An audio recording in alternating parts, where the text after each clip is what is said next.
कवठेमहांकाळमध्ये धाडसी चोरी, इलेक्ट्रिक दुकान फोडून 4 लाखाचा माल लंपास, चोरट्याने डीव्हीआर बॉक्स देखील पळवला. सांगलीच्या कवठेमहांकाळ येथील कुची कॉर्नर परिसरात असणारा एक हार्डवेअर दुकान फोडून अज्ञात चोरट्यांनी तांबा व पितळ धातूच्या वायर व वस्तू चोरून नेल्याची घटना घडली असून चोरट्यांनी जाताना सीसीटीव्ही फुटेजचा व्हीडीआर बॉक्स देखील पळवला आहे.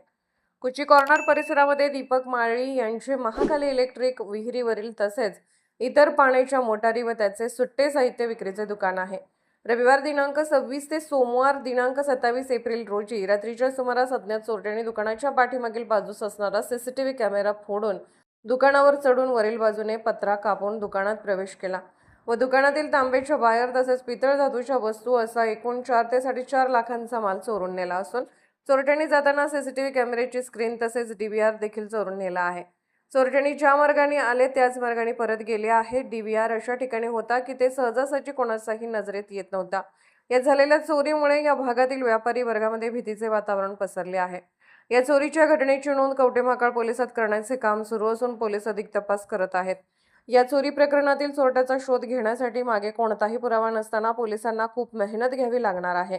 महाराष्ट्र वेद न्यूजसाठी मुख्य संपादक लक्ष्मण सनगर, कवठेमहांकाळ.